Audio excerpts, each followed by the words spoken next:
అందరికీ నమస్కారం. నేను మీ రవికుమార్. ఈరోజు మనం ఎకరము అనే పదం ఎక్కడి నుంచి ఉద్భవించిందో తెలుసుకుందాం.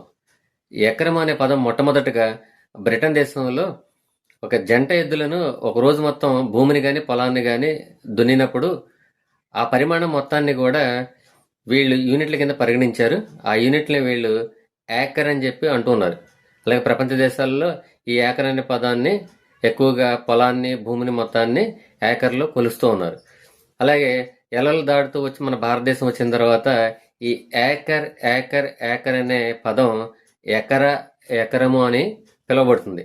మన సర్వేలు చేసినప్పుడు కూడా ఎకరం భూమి అని చెప్పి సర్వేలు చేస్తూ ఉంటాం. రెవెన్యూ రికార్డ్స్లో కూడా దీన్ని పొందుపరిచారు ఈ విషయాన్ని.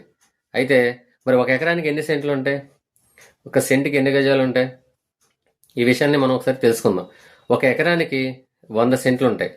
మరి ఒక సెంటుకి ఎన్ని గజాలు అంటే 48.4 గజాలు. ఒక ఎకరానికి 100 సెంట్లు ఇంటూ 48.4 ఈజ్ ఈక్వల్ టు 4840 చదరపు గజాలు స్థలం అవుతుంది. ఒక ఎకరం మొత్తం కలిపితే గజాల్లో 4840 చదరపు గజాలు.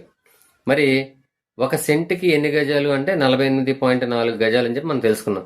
ఒక గజానికి ఎన్ని అడుగులు అంటే 9 చదరపు అడుగులు వస్తాయండి. అయితే దీనిని మనం ఒక స్థలం కొనుక్కుంటున్నాం. ఒక స్థలం కొనుక్కునేటప్పుడు పొడవు ఇంటూ వెడల్పు ఈజ్ ఈక్వల్ టు వచ్చిన ఆన్సర్ డివైడెడ్ బై 9 దీంతో భాగాహారం చేయాలి. అంటే డివైడ్ చేసినప్పుడు ఎన్ని గజాలకు అనేది గజాల్లో కన్వర్ట్ అవుతుంది. మరి ఒక ఎకరానికి కొన్ని ప్రాంతాల్లో కొంట గుంట అని చెప్పి పిలుస్తారు. ఒక ఎకరానికి ఎన్ని గుంటలు? 40 గుంటలు లేదా 40 కుంటలు. అయితే ఒక కుంటకి ఎన్ని గజాలు? ఒక కుంటకి 121 గజాలు. ఇదే విధంగా మన అపార్ట్మెంట్లో ఫ్లాట్ కొనుక్కుంటున్నాం. అపార్ట్మెంట్లో ఫ్లాట్ కొనేటప్పుడు దాన్ని చదరపు అడుగుల్లో కొలుస్తారు. చదరపు అడుగుల్లో కొలిచినప్పుడు దీనిని ఒక 900 చదరపు అడుగులు అనుకుందాం. స్లాబ్ ఏరియా 900 చదరపు అడుగులు డివైడెడ్ బై 9తో మనం డివైడ్ చేస్తే దీని ఆన్సర్ వస్తుంది.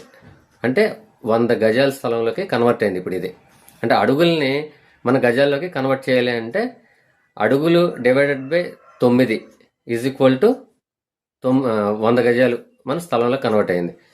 అలాగే 100 గజాల స్థలాన్ని మనం కన్వర్ట్ చేసేటప్పుడు కూడా ఈ విధంగానే మనం చేసుకోవచ్చు అడుగుల్లో కన్వర్ట్ చేసేటప్పుడు. అయితే ప్రధానంగా మనం తెలుసుకోవాల్సిన విషయం ఏంటి అంటే ఎకరం, సెంట్లు, గజాలు, అడుగులు, గుంటలు, కుంటలు, వీటి గురించి మనం ఈరోజు వీడియోలో తెలుసుకున్నాం. నా వీడియో మీకు నచ్చినట్లయితే